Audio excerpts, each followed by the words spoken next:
तो उन्होंने जो है 4 स्थान रहने के लिए कलयुग को दिए। अभ्यर्थित सदा तस्मै स्थानानि कलियो ददो द्यूतं पानं स्त्रियसूना यत्र धर्म चतुर्विधा। बंधुओं, अब कलयुग के 4 स्थान कौन हैं ये बाहर ढूंढने की जरूरत नहीं है और बड़े योग ज्ञानों को समझने की जरूरत है। ये 4-5 स्थान है, इनसे दूर रह लें तो समझ लीजिए आप अपना कल्याण कर सकते हो। पहला, जुआ। जुआ वही नहीं जो पत्ते मार के जो चौक चौराहे पे खेलते हैं या पैसा लगा के खेलते हैं, वही नहीं। थोड़े दिन पहले बड़ा ड्रीम 11, इससे बड़ा जुआ कौन हो सकता है? हमें दिखाने के लिए बता दिया जाता था इसने इतना कमा लिया, इतना कमा लिया। ये नहीं बताते कि इस व्यक्ति ने 80 टीमें लगाई हैं। जुआ किसी भी तरह का हो वो विनाश का कारण बनता ही है और पांडव इसका बड़ा अच्छा उदाहरण है। इससे बड़ा उदाहरण कोई हो नहीं सकता। आजकल तो जीव हिंसा को एक ट्रेंड बना दिया। पहले मांसाहार बनता था, स्मेल आती थी, दिखता था, भद्दा लगता था। आजकल उसको इतना डेकोरेट कर दिया, इतना सजा दिया कि वो लगता ही नहीं कि मांस खाया जा रहा है या बनाया जा रहा है या पकाया जा रहा है। जीव हिंसा मतलब किसी भी जीव की जानबूझकर चींटी से लेकर हाथी तक किसी भी की हिंसा करते हो वो पाप की श्रेणी है, उसमें कलयुग का वास है।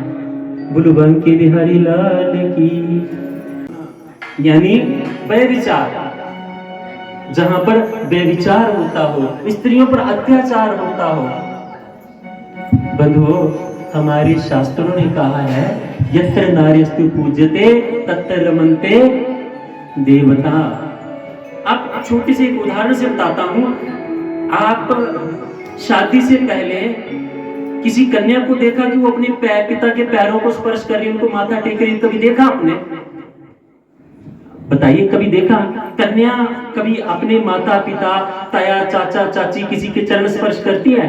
नहीं करती है। नारी को हमारे समाज में, हमारे वेदों में वो औदा मिला है जिसका हम वर्णन नहीं कर सकते। वो हमेशा से पूजनीय रही है, उनको मातृ स्वरूप माना जाता है। आप कन्या पूजते हैं ना, कन्या को क्या कन्या में पूजते हैं या उस दुर्गा रूप में पूजते हो? भाव तो दुर्गा माता का ही होता है ना। तो हमारे शास्त्रों में देवी के समान पूजने का विधान है। अब जब शादी होती है तो बोलते हैं शादी के बाद तो कन्या चरण स्पर्श करती है।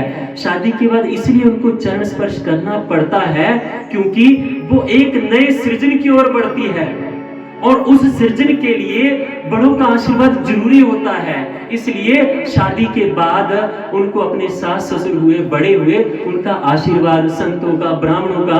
अब पंडित जी भी घर में आते हैं, वो भी तो बड़े हैं। कभी देखा कन्या ने चरण स्पर्श किया हो? नहीं करती। क्यों? क्योंकि उनका औदा जो है वो एक अलग ही है। अब जब शादी होगी तो वो ब्राह्मण के पांव भी स्पर्श करती है, क्योंकि एक नए कुल को चलाने के लिए हम भी जब नया काम करते हैं पूजा करते हैं, क्यों? भगवान का आशीर्वाद लेने के लिए। तो इसलिए तीसरा व्यभिचार, वहां से मन को मनसा वाचा कर्मणा, इन बातों को सोचना और विचारना भी गुनाह है। क्योंकि जैसे हम देखेंगे वैसे ही विचार मन में पैदा होंगे और जैसे मन में विचार पैदा होंगे वैसी ही क्रियाएं होंगी। बोलो बंके बिहारी लाल की। कलयुग को ये 4 स्थान दिए, कलयुग गया और देखा ये 4 स्थान मिल गया, मैं यहाँ पर मौज से रहता हूँ। लेकिन जब ये देखा अरे परीक्षित जी का राज्य इतना अच्छा है, ना वहां पर जुआ खेला जाता है, ना मदिरापान होता है, ना व्यभिचार होता है, ना हिंसा होती है, वो बड़ा परेशान हो गया। वापस आया, अरे महाराज आपने स्थान दिए मुझे लेकिन आपके राज्य में स्थान है नहीं। आपके राज्य में ना कोई जुआ खेलता है, कोई कुछ नहीं करता, मैं रहूं तो कहां रहूं? तो राजा परीक्षित ने 5वां स्थान उनको स्वर्ण में दिया। बंधुओं, अब स्वर्ण जो है, अब आप बोलोगे कि हमारा ईमानदारी का घर का कमाया स्वर्ण नहीं, वो धन, स्वर्ण का मतलब सोना ही नहीं, वो धन जो बेईमानी की कमाई से आता है। वो किसी भी तरह से आ सकता है, वो रिश्वत से आ सकता है, वो चोरी से आ सकता है, डकैती से आ सकता है, लूटपाट से आ सकता है, उसमें कलयुग बसा होता है। एक बार क्या हुआ, किसी के धन की जो थैली थी वो रास्ते में गिरी हुई थी, और संत और एक बालक रास्ते में, उनका शिष्य जो है, दोनों जा रहे थे। अचानक रास्ते में वो थैली पड़ी हुई दिखाई दी, उसमें अंदर गहनों की चमक दिखाई दे रही थी। शिष्य देखता है, गुरुजी ये तो धन पड़ा है, ये इसको उठा लेते हैं। अरे नहीं नहीं नहीं नहीं, इसको हाथ मत लगाना, ये लुटेरी है, डाकनी है, चोरी है, ये विनाश है। अरे महाराज, गुरुजी क्या बोल रहे हो आप, ये तो धन है ना। कहते कि तुम्हारा कमाया हुआ है क्या? कहते नहीं, मेरा कमाया नहीं है। तो कहते जो तुम्हारा कमाया नहीं है वो तुम्हारे विनाश का कारण बनेगा। अरे गुरुदेव ऐसा कैसे हो सकता है, ऐसा नहीं हो सकता। कहते ऐसा ही है। कहते मैं देखना चाहता हूँ। कहते देखना चाहते हो? तो झाड़ियों में छुप गए। बधू वहां से 4 लोग गुजर रहे थे, दिन भर काम किया, थके हारे जंगल में काम कर रहे थे, वहीं पर बैठे वहां से निकल रहे थे। अचानक वहां पे वो धन उनको दिखाई दिया। चारों ने झपटा उठाया, अरे वाह, आज तो बात बन गई, इतना सारा धन मिल गया। अच्छा, तो अब धन की व्यवस्था तो होगी, चलो खाने का भी कुछ व्यवस्था करते हैं। उन्होंने क्या किया, 2 व्यक्ति को बोला, ऐसा करो हम यहाँ बैठते हैं वृक्ष की छाया में, तुम जाके खाने के लिए कुछ ले आओ।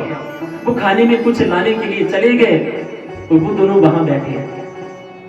अब देखा कि धन इतना है, वैसे तो बहुत है चारों के लिए, लेकिन अगर वो गए हैं, वो वापस ना आए, तो ये धन हमारा हो सकता है और हमारी तो बड़े आराम से जीवन कट जाएगा। कहते हैं हाँ गए हैं, लेकिन क्या कर सकते हैं। अच्छा, जो वहां गए खाना लाने के लिए, वो सोच रहे हैं यार हम तो यहाँ पे आ गए, ऐसा हो ये धन अगर हमें मिल जाए तो हमारी जिंदगी सुख से निकल जाएगी। कहते निकल तो जाएगी, पर क्या करें, वो हिस्सा तो देना पड़ेगा। तो दूसरा कहता है एक तरीका है, हिस्सा नहीं देना पड़ेगा। कहते क्या? कहते खाना हम देख रहे हैं ना, जहर मिला देते हैं बीच में से। खाना लिया, उसमें जहर मिला दिया। अब वो जैसे ही खाना लेकर वहां पहुंचे और जैसे ही खाना रखा, वो जो दोनों वहां बैठे थे वो तुरंत उठ के दोनों की पीठ के ऊपर छुरा घोंप के उनके प्राण का अंत कर दिए। बोलो भंग बिहारी लाल की। बंधुओं, अब थके हारे, उनको तो जो खाना लाने गए थे उनको मार दिया। अब क्या हुआ, बैठे हैं, थक गए हैं, चलो खाना खा लेते हैं। उन्होंने भोजन किया, खाने के बाद गोविंदाय नमो नमः। तो शिष्य को दिखाया कि देख बेटा, तूने तो ये प्रत्यक्ष देखा, ये धन जो है किसी भी तरीके से विनाश का कारण बनता ही बनता है। इस समय में अच्छा लग सकता है कि बड़ा अच्छा है, और इस तरह से कमाया हुआ धन 10 साल बहुत ज्यादा कह दिए मैंने, इससे ज्यादा कभी नहीं टिकता। और जब वो जाता है तो जितना वो आया होता है उससे 10, 20, 50 हजार लाख गुना होकर जाता है और विनाश करके जाता है। बोलो भंग बिहारी लाल।